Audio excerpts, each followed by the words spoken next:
Loan up fast approval hanggang ngayon, okeng utangan kapag kayo ay first-time borrower sa loan application na to. Napaka-friendly sa first-time user kasi 0% interest sa unang hiram. Masasabi ko talagang 0% interest ito kasi iba yung disbursement fee sa interest rate, mga kautang. Iba yung processing fee sa interest rate. So may kaunting disbursement fee ang loan application na to. Kung magkano yung hiram mo, yan yung ibabalik mo at hindi po ito 7 days. At nag-a-approve po ito ng PhilHealth ID, mga kautang. Hello mga kautang! Welcome back dito sa aking channel. This is Clarice, ang inyong number one.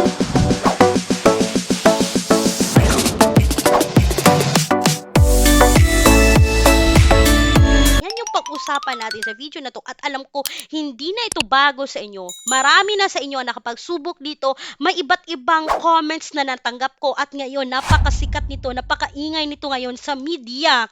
Itong loan application na to, may iba't ibang comments, may negative and positive side about this loan application. Kaya balikan natin siya ngayon. At masasabi ko, mga kautang, no, itong loan application nito is napaka-transparent.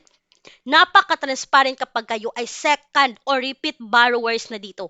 Kasi bago nyo naman maiproceed yung pag-utang dito, is kitang-kita po natin kung magkano yung ibabalik natin. May 7 days, may 15 days, may 21 days, may 30 days. Kitang-kita po yung bawat interest rate na ipapatong nila kung saang term yung pipiliin mo sa pagbabayad. And it's all about, and let's talk about Online Loans Pilipinas sa video na to. Huwag kayong mag-skip, mga kautang. Real talk tayo ngayon dito sa video na to.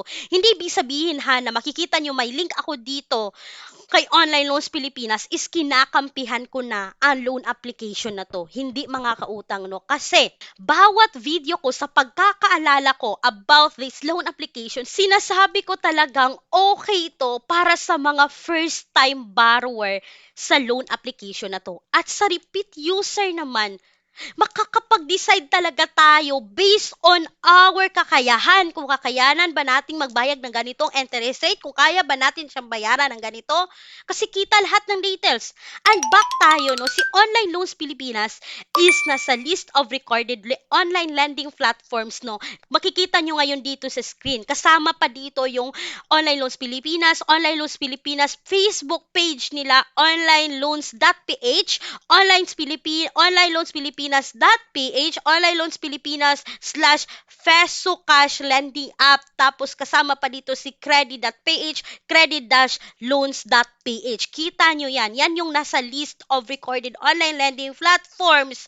And ito ay nakasec registered. Ito po ay submitting entities sa CIC but hindi po ito accessing entities sa CIC. Makikita nyo ngayon, nasa 858 po siya na list dito sa submitting entities sa CIC. Kita nyo yung screenshot sa baba. So, pag-usapan natin, balikan natin this 2026 ngayon, ito si Online Loans Pilipinas dahil nagkagulo sila sa sinasabing promo.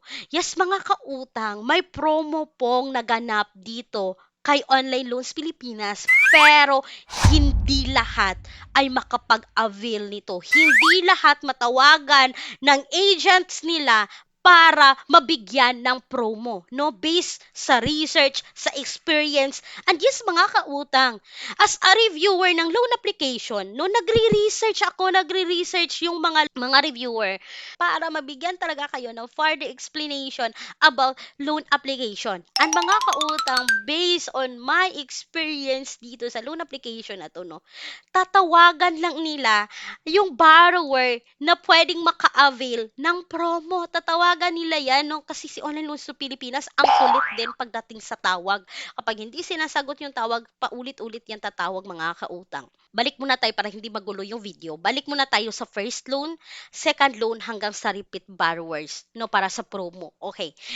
Sa first loan dito, 0% interest kasi disbursement fee yung 45 pesos. So, for example, sa 1,000, yung ma-receive mo is 955, ibabalik ng 10 days. Yes, 10 days lang po si OLP kapag kayong ay first time loaner dito. At dito na tayo sa repeat borrowers kung saan nagkagulo na kasi ang laki raw ng interest rate ng online loans Pilipinas. Yes naman mga kautang, masasabi kong may kalakihan talaga ang interest rate ng online loans Pilipinas, but dito na tayo. Alam naman natin sa sarili natin na ganito yung interest rate, bakit pa natin i-go? Bakit pa natin i-proceed yung pag-utang? No? Mga kautang, dapat be a responsible borrower. Hindi lang pwedeng nag-a-approve tong si OLP, i-go na natin. Okay tong si OLP kasi hindi nagdi-decline sa second loan, i-go ko na, ganito, ganyan. No, hindi dapat ganyan. Dapat alam nyo yung kakayahan nyo kung kaya ba nating bayaran. Kasi ako mga kautang, na-experience ko na yan literal dito sa Online Loans Pilipinas. Nahihirapan talaga akong magbayad dito dahil sa medyo may kataasan talaga yung tubo. And ito ay 5,000 na offer. Example ko to sa iyo based sa screenshot, no? 7 days, makikita nyo. Ibabalik ng 6,050 sa 7 days mga kautang. So, 1,050 agad yung tubo in 7 days. Wala nga deductions. Buong ang ma-receive yung pera. Pero, ang laki ng total charges, total interest rate kapag 7 days. Lalo na kapag 15 days. Mga kautang ibabalik ng 6,525. Principal amount is 5,000. So, nasa 1,525 ang interest rate, total charges sa loob ng 15 days. At dito, 21 days. Sa 5,000, ibabalik ng 6,900.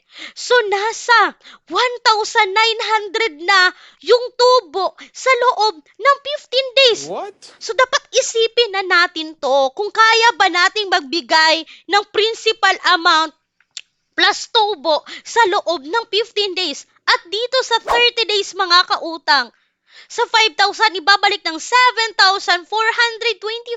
So nasa 2,425 ang tubo, total charges sa loob ng 30 days kay Online Loans Pilipinas. So ito yung sabi ko mga kautang, no? Hindi, parang walang magkagulo, parang walang maharas. Kung sa totoo lang, may nakita ako mga bagong comment ngayon na nagbago na daw si Online Loans Pilipinas kasi nananakot na, nanghaharas na based on their experiences na nakita ko. Mga kautang, please lang, para maiwasan natin to ganitong mga gulo, ganitong mga feedbacks, ganitong ano ba to, mga experience, ganitong mga trauma na sinasabi natin kasi natutrauma naman talaga tayo kapag nahaharas tayo. Make sure, isipin natin. Make sure na itanong natin sa sarili ba, no? Naintindihan nyo na ba ako? Like, for example, kaya ko ba itong bayaran? Mababayaran ko kaya ito pagka-due date? Kasi ayaw kong maras, ayaw kong masira yung pangalan ko sa mga kakilala ko, baka matawagan sila, ganito, ganyan.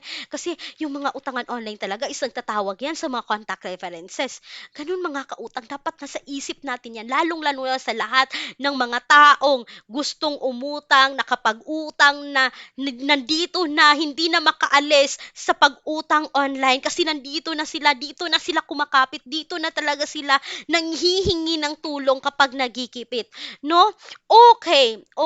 Ito lang masasabi ko mga kautang ha. And based doon sa promo na sinasabi mga kautang, hindi lahat ay makakapag-avail noon. Hindi lahat ay pwedeng tawagan doon para makapag-avail. And yes, ang isasabi ko dito, hindi to experience ko ha. Experience to ng kakilala ko, ng friend ko. Hindi siya nagbo-vlog, kundi nangungutang lang siya sa online. At dahil talaga sa akin, nakautang siya through online kasi wala naman talaga akong ipapautang. Wala naman talaga akong perang ipapautang. Kaya sinabi kong Online Loans Pilipinas, okay, sa first time, wag na mag-reloan. Pero nag-reloan pa rin siya. At nabayaran naman niya. Dahil nakapagbayad siya on time, tinawagan siya for reloan na naman. Pero, yung offer dito is 3 months na. Every 1 month na yung interval sa pagbabayad mga kautang. And wala akong screenshots na mapapakita ngayon.